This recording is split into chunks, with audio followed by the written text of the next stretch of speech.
जिस देश के लोग वेद का प्रचार करते थे, दुनिया के लोग या सुनने आते थे, वह वेद की विद्या से दूर हो गए हैं। यही उपदेश गुरुवर ब्रजानंद का था। महर्षि दयानंद महाराज ने आर्य समाज के जहां नियम बनाए, उन 10 नियमों में एक नियम यह भी बनाया, वेद सब सत्य विद्याओं का पुस्तक है। वेद का पढ़ना और पढ़ाना, सुनना और सुनाना सब आर्यों का परम धर्म है। महर्षि दयानंद महाराज ने कहा, ऐ लोगों, वेदों की ओर लौटो, वेदों की ओर लौटो। और जीवन भर वेद का प्रचार किया। आप इस मंच से ही नहीं, आर्य समाज के जहां कार्यक्रम होते हैं वहां 2 बात सुनते होंगे। एक तो वेद की चर्चा, वेद के अनुकूल चलो, बहुत चर्चा वेद की होती है, वेद पढ़ो, वेद के अनुकूल चलो। और दूसरे, इस मंच से महर्षि दयानंद महाराज का नाम लिया जाता है, समय समय पर लेते हैं। और आचार्य जी तो महर्षि दयानंद महाराज के लिखे हुए ग्रंथों को आपको दिखा रहे हैं कि देखो, इनको पढ़ो, ये अमूल्य ग्रंथ हैं, ये प्रचार किया जा रहा है। आपने वेद की चर्चा बहुत सुनी है, मैं इसी से संबंधित कार्यक्रम आपके सामने रख रहा हूं। ये विशेषता क्या है? मैंने एक जगह पर नहीं, अपने प्रचार में बहुत जगह ये बात कही है और कहते रहते हैं। देखो, एक तरफ 4 वेद रख लो, ध्यान से सुनो माता बहन भाई, एक तरफ 4 वेद रख लो जिनकी चर्चा इस मंच से होती है, ऋग्वेद, यजुर्वेद, सामवेद और अथर्ववेद। 4 वेद एक तरफ रख लो और एक तरफ कुछ और किताब रखो। कौन सी? उनके नाम बताए दे रहा हूं मैं।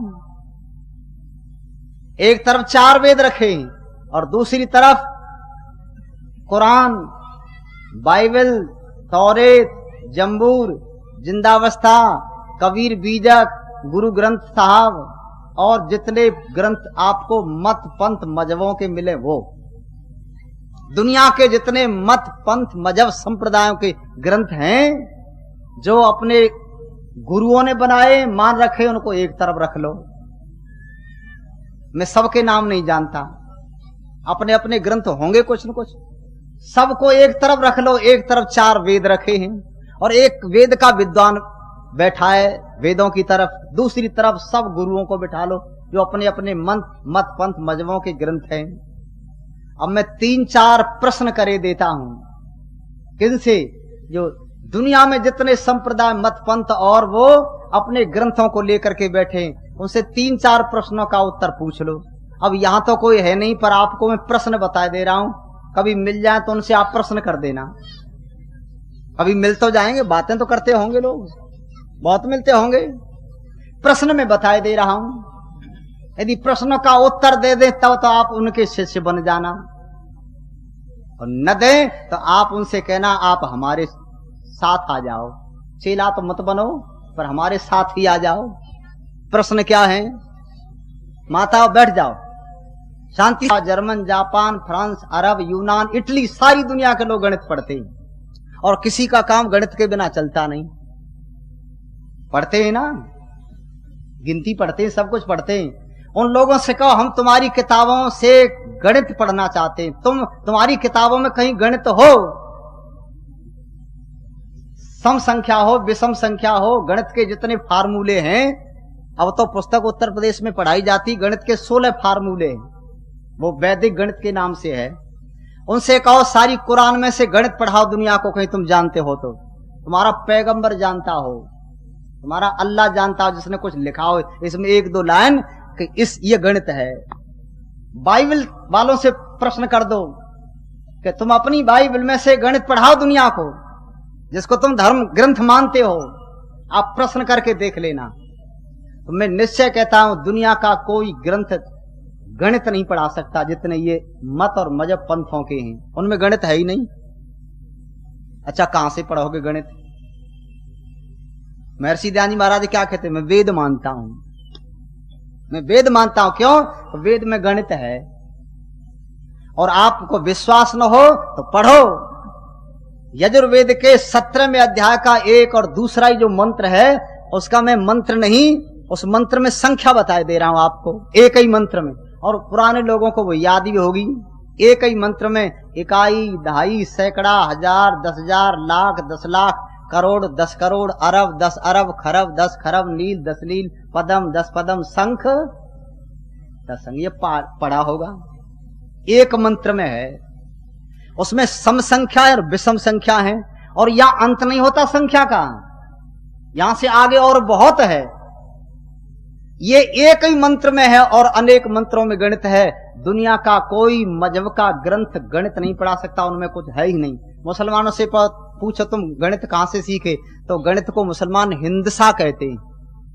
वो क्या कहते हैं उसका, गणित को क्या कहते हैं, हिंदसा, जो हिंद की तरफ से आया, यहां तो था ही नहीं, उसको उन्होंने क्या कह दिया, हिंदसा। सारी कुरान शरीफ के अंदर गणित नहीं और सारी दुनिया में मुसलमान गणित पढ़ते। तो बताओ, तुम्हारी पुस्तक तो अधूरी है, इसमें तो पूरा ज्ञान नहीं। एक बात सारी दुनिया के ग्रंथों में नहीं मिलेगी। दयानंद कहते हैं इसलिए वेद पढ़ो जो विद्या का भंडार है। इस प्रश्न का उत्तर उनके पास है नहीं।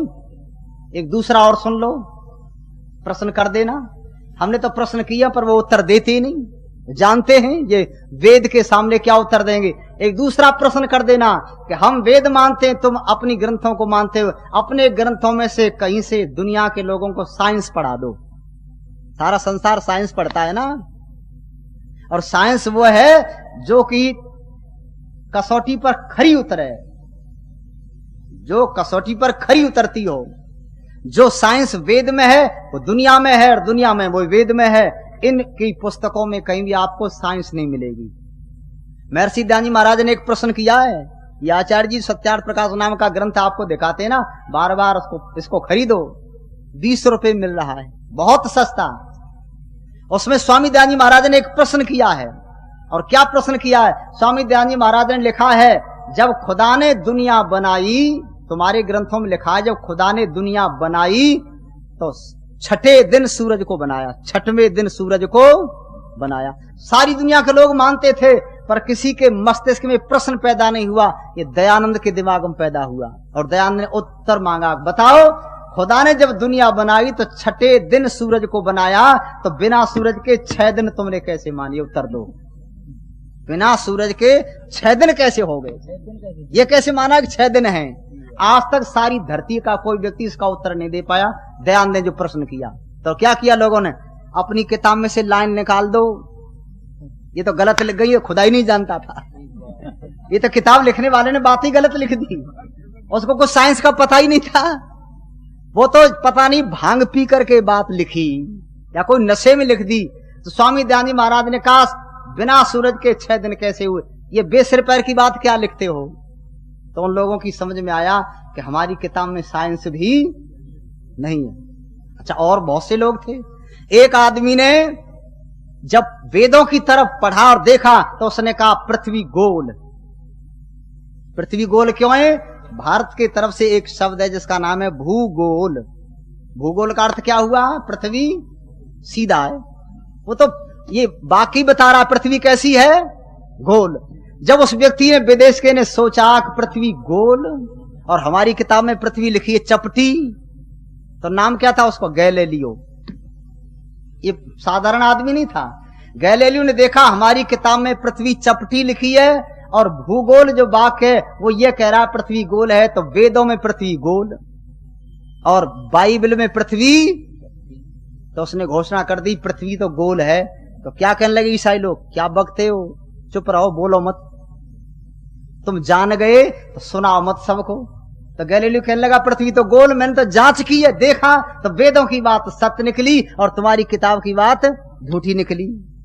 तो लोगों ने कहा ये कहो मत, तुम कहोगे तो हमारी किताब झूठी हो जाएगी। उसने कहा किताब झूठी, तुम्हारा वो अल्लाह जिसने ज्ञान दिया वो ही नहीं जानता था, उसको पता ही नहीं पृथ्वी कैसी है, ये तो वेद में सही बात लिखी है। तो आप पढ़ लेना, उस गैलीलियो नाम के व्यक्ति को लोगों ने मृत्यु दंड दिया, मार दिया था उसको जान से, कि तुम गलत कहते हो। तो मरते मरते क्या कहेगा, तुम मानो चाहे मत मानो, तुम्हारी किताब झूठी और वेद बिल्कुल सत्य है, तुम्हारी किताब में साइंस नहीं। अच्छा, एक और महिला हुई इटली में, उसका नाम था हाइपेशया, उस महिला का नाम था हाइपेशया। उसने क्या व्याख्यान दिया कि जितने बड़े बड़े ग्रह हैं, छोटे छोटे ग्रह उनका चक्कर लगाते हैं। सिद्धांत है बड़ा ग्रह कभी छोटे का चक्कर नहीं लगाता है, और जितने छोटे हैं वो सब बड़े ग्रह का चक्कर लगाते रहते हैं। ये जितने अपनी अपनी जगह पर सब घूमते हैं। उसने इटली में भाषण दे दिया और वहां चर्च का बड़ा भारी जोर था, पादरी लोग थे। उस महिला का नाम था हाइपेशया। उसने ये कहा कि पृथ्वी जितने नक्षत्र ग्रह उपग्रह ये सब अपनी अपनी जगह पर घूमते हैं, और कोई इतनी दूरी पर है, कोई इतनी दूरी पर है, पृथ्वी इतनी है, सूरज इतना है, चंद्रमा इतना है। जब उस महिला ने पढ़ करके जब भाषण दिया तो वहां के पादरियों ने कहा ये तो बोलती है तो हमारी किताब झूठी होती है, इसके भाषण को बंद करो। तो आप पढ़ लेना। उस स्त्री की बेइज्जती की, कपड़े उतारे, पैर में रस्सी बांध करके उसके कपड़े उतार करके खींचा गया और जीवित के उसके मांस को काटा गया और कहा गया कि तू ऐसे बोलेगी कब मर जाऊं, पर बात वेद की कहूंगी, क्योंकि मैंने देख लिया सब नक्षत्र ग्रहों को अच्छी तरह से परीक्षण करके, ये सब अपनी अपनी जगह पर घूमते। वेद का साइंस सही है, तुम्हारी किताब का साइंस गलत है। तो पढ़ लेना। उस हाइपेशया नाम की महिला को सन 1616 में, सन 1616 में और 14 फरवरी के दिन फांसी दे दी थी इटली के अंदर, क्योंकि उसने साइंस की बात कह दी। तो मैं क्या कह रहा था, दूसरा प्रश्न है, सारी दुनिया के मजहबों के ग्रंथों को पढ़े बैठे हैं जो गुरु बने, उनसे कहो तुम अपने ग्रंथों में साइंस बताओ, कहीं हो तो। उनमें कहीं साइंस नहीं, बे सिर पैर की बात मिलेगी जिनको मैं सुनाऊं तो समय लगेगा। बे सिर पैर की बात कैसी कैसी लिखी है। चंद्रमा के टुकड़े कर दिए उंगली से, उंगली से टुकड़े हो गए चंद्रमा के। अच्छा, वो बेसिर पैर की बात यहाँ भारतीय लोगों के अंदर भी होने लगी। यहाँ के लोग भी जो अज्ञानी थे, आर्य नहीं थे, वो भी क्या कहने लगे कि सूरज को हनुमान ने अपने गाल में रख लिया। अच्छा, ये कौन कह रहा है? भूगोल का अध्यापक, जो अध्यापक भूगोल पढ़ाता है। और स्कूल में क्या कहता है? सूरज पृथ्वी से 13 लाख गुना बड़ा है। विद्यार्थी पढ़ रहे हैं सूरज पृथ्वी से 13 लाख गुना बड़ा है, गुरुजी ने बताया, भूगोल में लिखा है। और वही अध्यापक स्कूल से छुट्टी हुई और हनुमान के सामने खड़ा है, क्या कह रहा है?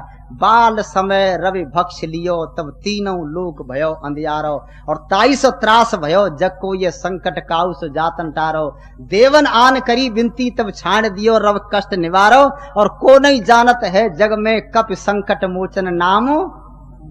एक विद्यार्थी कहने लगा, गुरुजी क्या बक रहे हो? स्कूल में तो कहते थे सूरज पृथ्वी से 13 लाख गुना बड़ा, और यहाँ कहते हनुमान ने सूरज को गाल में रख लिया। तो बता हनुमान कितना बड़ा?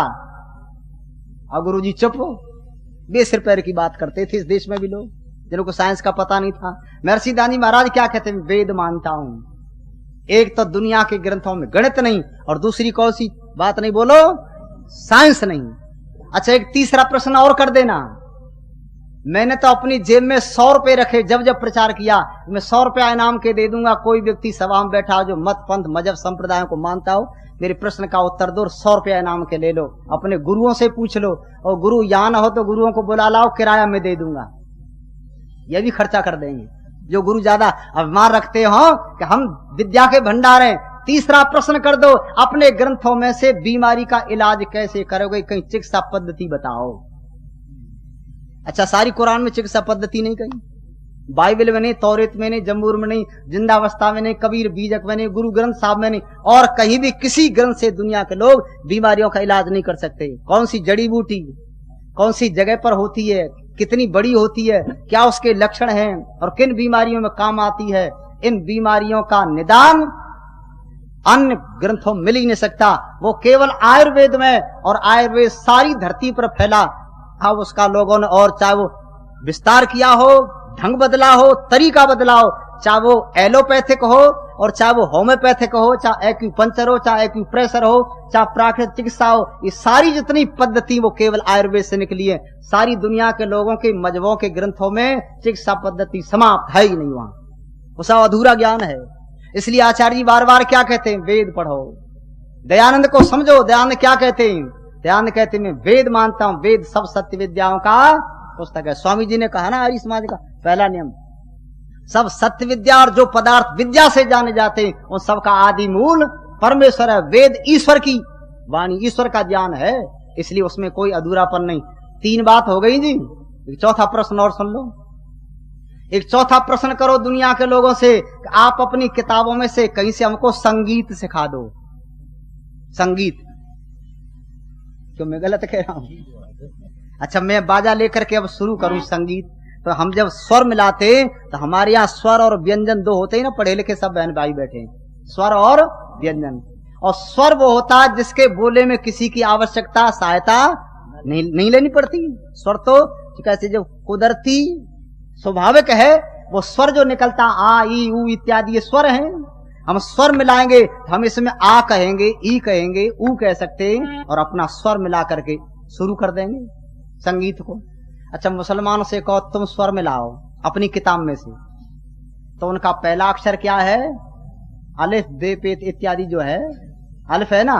अब अलिफ में एक है नहीं, वो कई से मिलकर के बनाए, उसमें व्यंजन भी है और स्वर भी है। अलिफ में व्यंजन भी है और स्वर भी है। अब वो आ न कहे अलिफ कहे तो इसमें मिलेगा ही नहीं स्वर। कब मैं शुरू कैसे करूं? या तो आ कहना पड़ेगा या ई ऊ इत्यादि कहना पड़ेगा। तो उनके यहाँ संगीत, उनका अल्लाह ही संगीत नहीं जानता था। आर्य समाज के जब जुलूस निकलते थे ना मस्जिद के सामने होकर के, मस्जिद के सामने जुलूस निकलते थे आर्य समाज के प्रचारक, भजनोपदेशक, गीत गाते, बाजे बजते, तो क्या कहते? मस्जिद आ गई, अब यहाँ बंद कर दो, यहाँ गाना बंद कर दो। क्योंकि अल्लाह को गाना पसंद ही नहीं था, वो जानता ही नहीं था, इसलिए झगड़े हो जाते थे, लोग पत्थर फेंक देते। तो हम विचार करते थे मस्जिद के सामने जब गीत गाते हैं और वैदिक गीत गाते, ओम का गाते हैं, जागृति के गीत गाते, तो यहाँ क्यों नहीं गाने देते? तो पता लगा अल्लाह को संगीत प्यारा था ही नहीं, वो संगीत जानता ही नहीं था। इसलिए अल्लाह का घर है या संगीत मत सुनाओ, क्योंकि अल्लाह संगीत नहीं जानता था।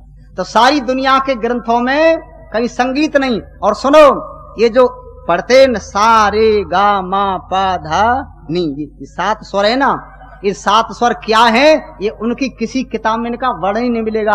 7 क्या है, क्या मतलब है? ये केवल वेद में है। और स्वामी दयानंद जी महाराज ने जो ऋग्वेदादि भाष्य भूमिका ना आचार्य जी बता रहे थे, उसमें 7 स्वर लिखे हैं। ये क्या है, कैसे है जी? पुस्तकें, ये तो पुस्तकें खरीद लेनी चाहिए। मैं इन्हीं से बोल रहा हूं। तो क्या हो गया? 4 बात सारी दुनिया के मजहबों के ग्रंथों में मिल नहीं सकती। संगीत। अच्छा, एक 5वीं और बताऊं, आप आश्चर्य करेंगे। सारी दुनिया के मजहबों के ग्रंथों में मकान बनाने की विधि नहीं। मकान तो बना करके रहते हैं सब। बाइबल, कुरान, तौरेत, जबूर को उठाओ तो बताओ तुम्हारी किताब में मकान कैसे बनाने चाहिए। मकान बनाने तक की विधि नहीं। ये कहाँ है? वेद में है। और पढ़ना चाहो तो स्वामी दयानंद जी महाराज की लिखी हुई संस्कार विधि पुस्तक पढ़ लो, वो भी है शायद 10 रुपए में दे रहे हैं। कितनी सस्ती किताब। संस्कार विधि में साला क्रम लिखा है स्वामी जी ने। मकान कैसे बनाने चाहिए, दरवाजा किधर को, और कैसे कैसे।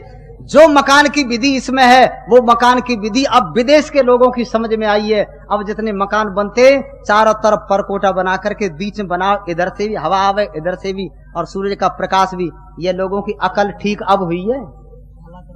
हाँ जी, साला क्रम इसमें है, मैंने पढ़ा सब, वही तो बता रहा हूं। मकान कैसे अब बना रहे लोग, और ऐसे मकानों में सुखी स्वस्थ रह सकते हो, उनमें प्रकाश आवे, हवा आवे। कहने का मतलब अन्य ग्रंथों के अंदर मकान बनाने तक की विधि नहीं है।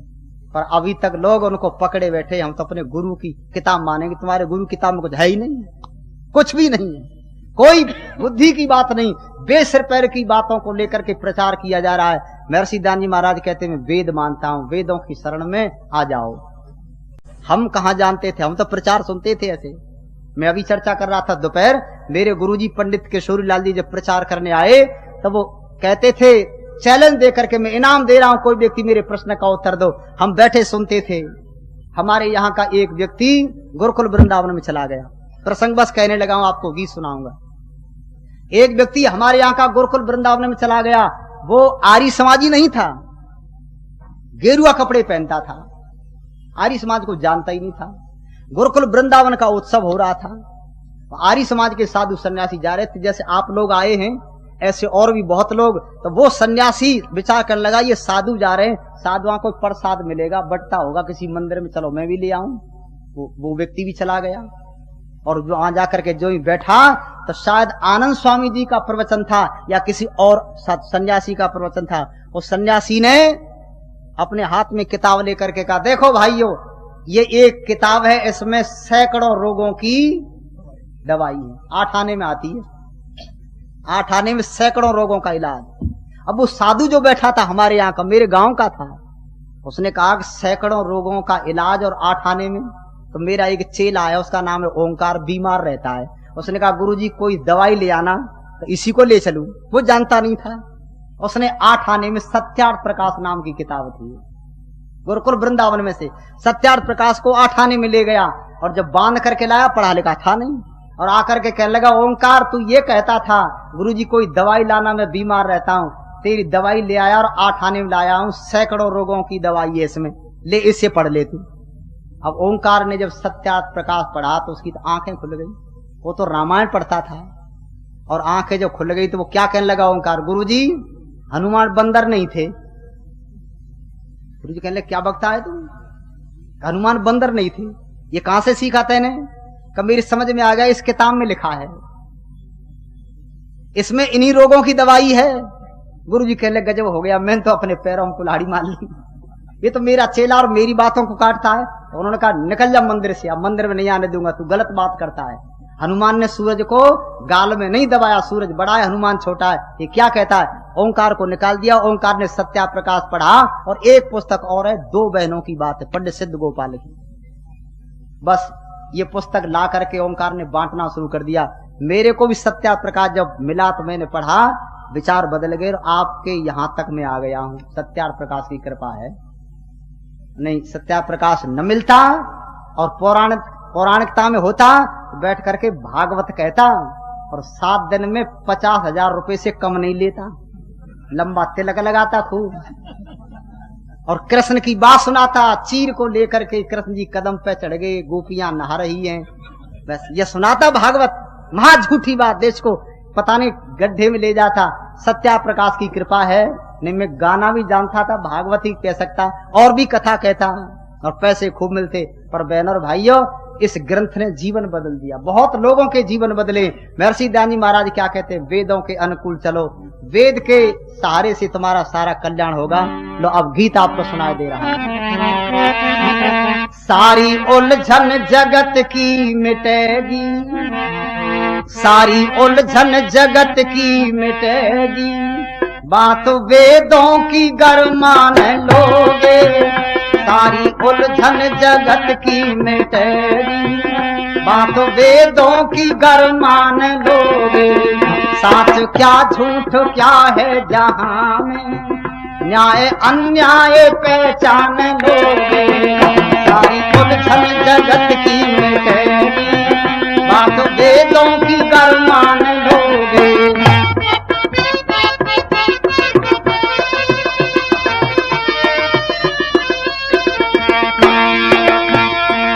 ले रहे नित्य अवतार ईश्वर, पाप बढ़ते हैं फिर भी निरंतर, ले रहे नित्य अवतार ईश्वर, पाप बढ़ते हैं फिर भी निरंतर, ईश व्यापक अजन्मा अमूर्त, न्याय अन्याय पहचान लोगे। वेद की बात मान लेंगे तो क्या होगा, नकली ईश्वरों से पीछा छूट जाएगा। जो आज देश में नकली ईश्वर घूम रहे हैं ना, मैंने बताया महाभारत के बाद 3 परिवर्तन हुए देश में। महाभारत तक कोई व्यक्ति ईश्वर की मूर्ति नहीं बनाता था, महाभारत तक कहीं कोई मंदिर नहीं था, सारी रामायण के अंदर वाल्मीकि ने कहीं कोई मंदिर का जिक्र नहीं किया है, और पूरे महाभारत के अंदर आपको एक मंदिर का वर्णन नहीं मिलेगा। मैं 100 रुपया इनाम के दे दूंगा कोई व्यक्ति यदि बता दे तो। मंदिर थे ही नहीं, आश्रम थे, ऋषि महर्षि जंगल में रहते थे। तो कहते क्या करते थे, महाभारत तक एक निराकार ईश्वर के पुजारी थे सब। महाभारत के पश्चात क्या हुआ, लोगों ने महान पुरुषों की मूर्ति बना करके मंदिर में रख दी और कहा यह मूर्ति ही ईश्वर है। निराकार ईश्वर को भूले, एक मूर्ति को ईश्वर बता दिया। महान पुरुषों की मूर्तियां थी, इसी को ईश्वर मानो। लोग मानने लगे, ईश्वर भक्त तो थे ही, इनको तो ईश्वर की भक्ति करनी थी। महाभारत का युद्ध हुआ, बड़े बड़े विद्वान और योग्य व्यक्ति नहीं रहे, बताने वाला कोई न रहा, तो देश में पाखंड फैल गया, मूर्ति को ईश्वर कहने लगे। एक परिवर्तन अब और हुआ है। वो क्या हुआ है? अब लोग मूर्ति को ईश्वर नहीं कहते, अब इस देश में मनुष्य ही ईश्वर बन गया है। हमारे रोहतक में कोई नहीं आया होगा, अभी बहुत घूम रहे हैं। अब मनुष्य ईश्वर बन गया है। क्यों बन गया है? कि जनता अंधी हो गई, जनता कुछ नहीं जानती। इस जनता में जी चाहे जो व्यक्ति ईश्वर बन जा, छोटा बन जा चाहे बड़ा बन जा, कहने सुनने वाला कोई नहीं। एक आर्य समाज नाम का संगठन तो है, जो कि ईश्वर उनके सामने बनेगा तो प्रश्नोत्तर करेंगे, तो यहाँ आर्य समाज में तो कोई बनता नहीं, और जो आर्य समाज से दूर रहते हैं वहां खूब बन जाते हैं। एक व्यक्ति लंबी लंबी जटाओं वाला, बड़ा भारी जादूगर, जटाओं में हाथ डाले तो क्या निकाले? काली मिर्च, लौंग, इलायची, बादाम, छुआरे, मुनक्का, एचमटी, घड़ी बालों में से निकाले। लोगों ने कहा ये क्या करता है? कि हम जीचा जो चीज निकाल दें। लोग कहने लगे भगवान है, जीचा जो चीज निकाल देता है, छोटी छोटी चीज निकाले। कहा एचएमटी घड़ी तो और जगह बनती, पर खोपड़ी में कैसे बनने लग गई, ये समझ में नहीं आता है। जादूगर था, जब सब चीज निकालने लगा तो एक आर्य समाजी पहुंच गया उसके सामने। ये क्या करते हो?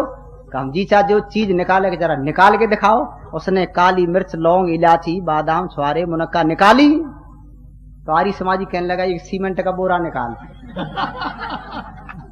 सीमेंट का बोरा है, अब खोपड़ी से बड़ी चीज मांग ली इसने, वो तो बुद्धि रखता था। उन्होंने कहा सीमेंट का बोरा निकाल, तो उसके मुंह की तरफ देखे, कहने लगा तू कौन से मजहब का आदमी है? तो मजहब से क्या मतलब? ये बतला तू कौन से संप्रदाय का है? कहने लगा आर्य समाजी हूं। कहने लगा तेरी चीज ना निकले।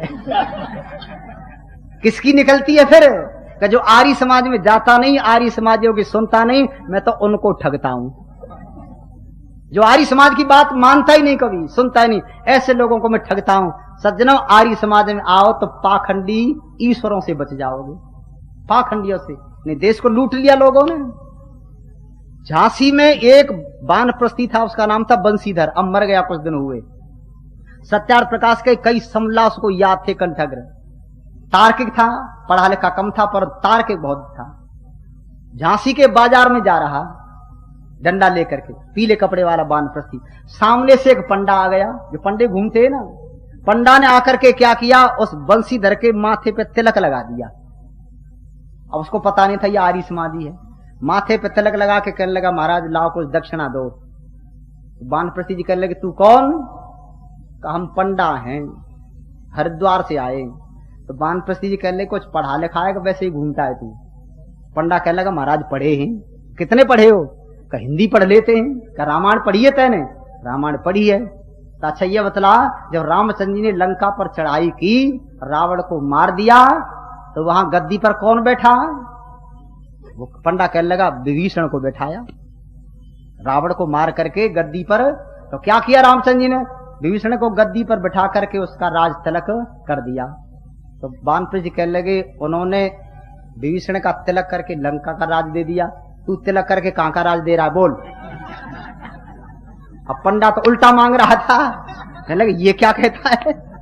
तो पंडा चुप हो गया। वानप्रस्थ फिर कहने लगे अच्छा सुन, तैने किसी का विवाह देखा कभी? महाराज देखा है। तो विवाह होता है जब लड़का घोड़े पर चढ़ करके जाता है, दूल्हे जाता है, तो लड़की का जो बाप होता है वो तिलक करता है और लड़की देता है। तू बता कौन सी लड़की दे रहा है मेरे को? अब पंडे की बोलती बंद, तो हाथ जोड़ के कहने लगा बाबा पीछा छोड़। तो पंडा जब चलने लगा तो वानप्रस्थ जी ने कपड़ा पकड़ करके कहा इसे साफ करके जा। तो अपने कपड़े से साफ करके कहने लगा अब किसी आर्य समाजी के तिलक ना लगाऊंगा, गलती हो गई। ये सत्य घटना बता रहा हूं। आर्य समाजी बन जाओ तो पाखंडियों से बचोगे नहीं। देश में बेशुमार पाखंडी घूम रहे, उनकी कोई गिनती नहीं है, बेशुमार पाखंडी। एक कवि सम्मेलन हो रहा था मेरठ में, तो उत्तम चंद सरर जी मौजूद है ना आर्य समाज के अभी, तो उन्होंने मेरे को बुला लिया, कहने लगा आपको भी उसमें बोलना है। मैंने बोल देंगे। तो उर्दू के वो शायर थे और उर्दू के कई कवि थे, तो मैं खड़ा हो गया। तो मैंने कहा उर्दू का एक शायर हुआ जिसका नाम था गालिब, है जी, नाम सुनते। उसने एक लाइन लिखी, कविता उसने बनाई। वो क्या लिखता है?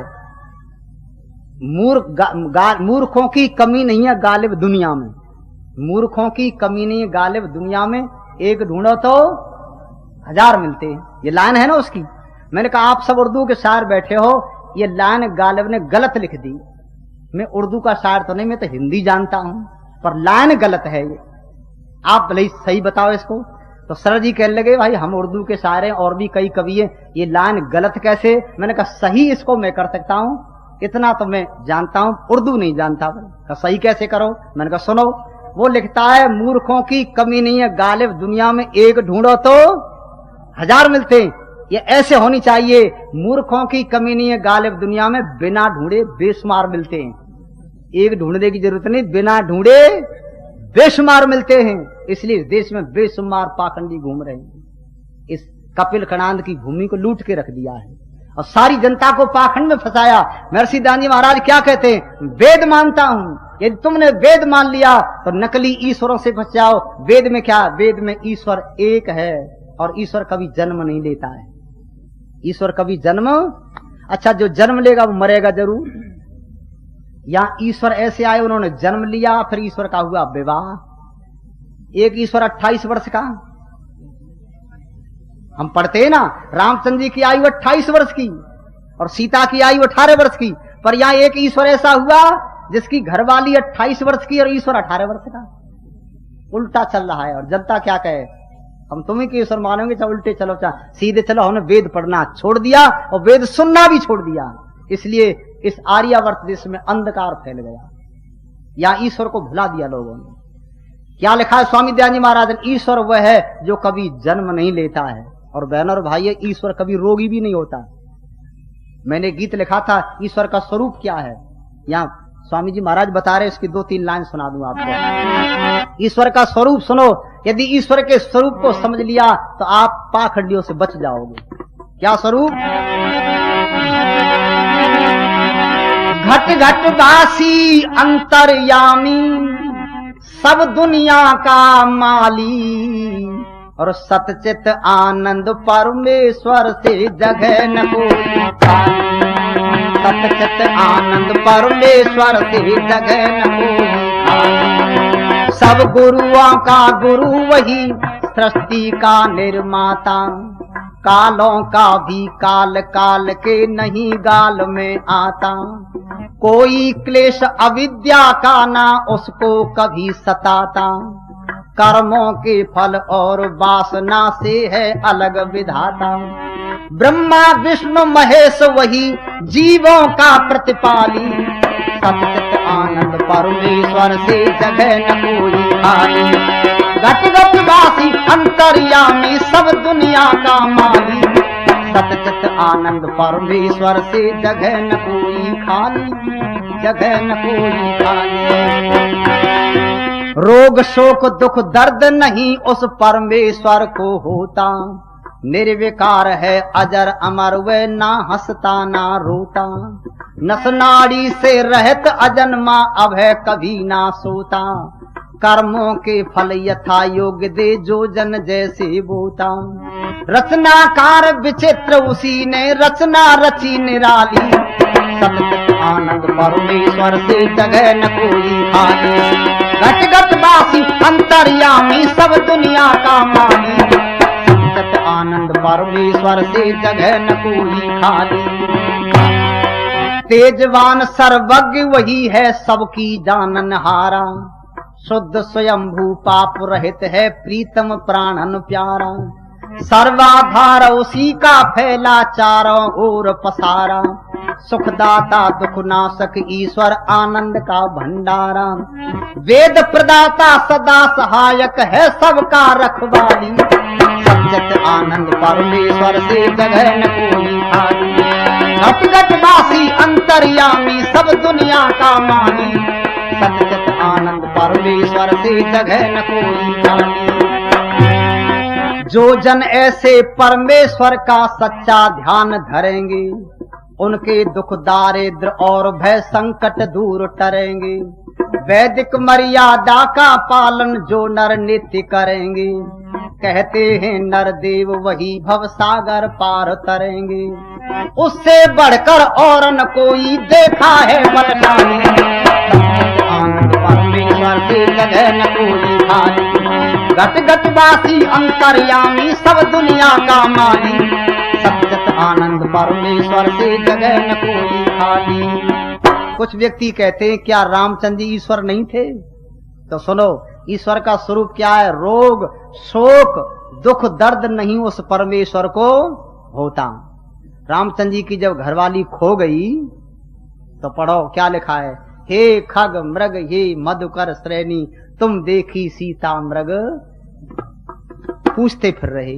अच्छा, भगवान तो सारी दुनिया को जानता है, ईश्वर किसी से पूछेगा? और पूछने में भी अचंबा है। जब लौट करके आए वहां सीता नहीं मिली तो जटायु मिला है। रामायण को पढ़ो। वैसे जटायु वो नहीं था जिसको लोग मानते हैं जी, पक्षी नहीं था। पक्षी तो था पर राम का पक्षी था, रावण का विपक्षी था। रावण का पक्षी था वो, पक्ष लेने वाला। रावण का विपक्षी था। और जटायु क्या था विद्वान जटायु ब्राह्मण, दशरथ का सहपाठी और कश्यप गोत्र उसी का दूजा भाई था संपाति। ब्राह्मण था वो। उसने कुशल पूछी है राजा दशरथ की। तो जटायु मिल गया तो कहा ये क्या हालत का, सीता को लंका का राजा रावण ले गया और मुझे परास्त करके डाल गया। अच्छा, बता दिया ना कि सीता किधर गई, कौन ले गया? जटायु ने बता दी ना कि लंका का राजा रावण। अब यहां से फिर रामचंद्र जी चले, पेड़ों से पूछ रहे मेरी घरवाली किधर गई। अब है कोई अकल की बात? हे खंग मृग ये मधुकर श्रेणी तुम देखी सीता मृग नैनी। अच्छा, अब देखते फिर रहे और यहां से आगे फिर चले। हनुमान मिला है तो कैसे घूम रहे हैं कि यहां हरि निश्चर वैदेही विप्र फिरे हम खोजत ते, हम ढूंढते फिर रहे। और वर्षा ऋतु आ गई है जी, शरद ऋतु आई, वर्षा गई शरद ऋतु आई और सीता की कुछ सुध नहीं पाई। का खबर लाओ। अच्छा, कोई व्यक्ति कह दे तेरी भैंस चोरी चली गई है और वो झज्जर का वो आदमी ले गया है, फिर पेड़ों से पूछने की क्या जरूरत? जब पता लग गया वो ले गया है और 3-3 महीना तक बैठे रहो, फिर कहो जरा खोज लगाओ किधर गई है। सुग्रीव से कहा तुम जाओ, अरे सीधा चला जा, पता जटायु ने बता दिया मेरे सामने ले गया। फिर अब ये इसको ईश्वर कहोगे?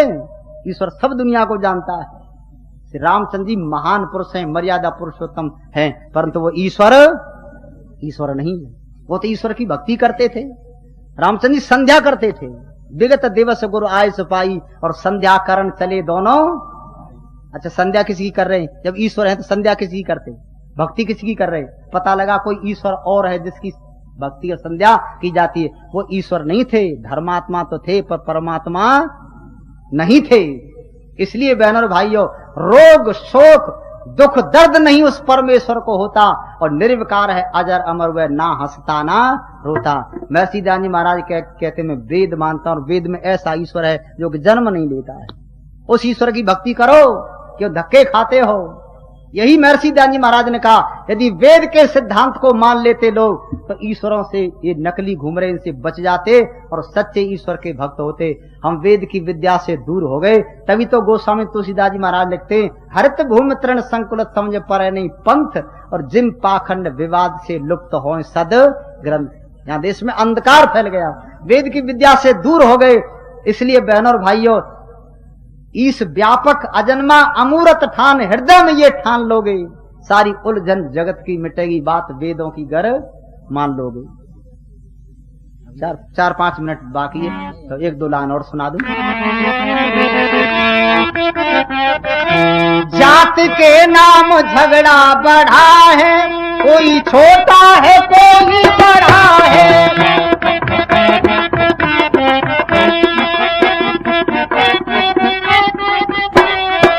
जात के नाम झगड़ा बढ़ा है, कोई छोटा है कोई बड़ा है, कोई छोटा है कोई बड़ा है।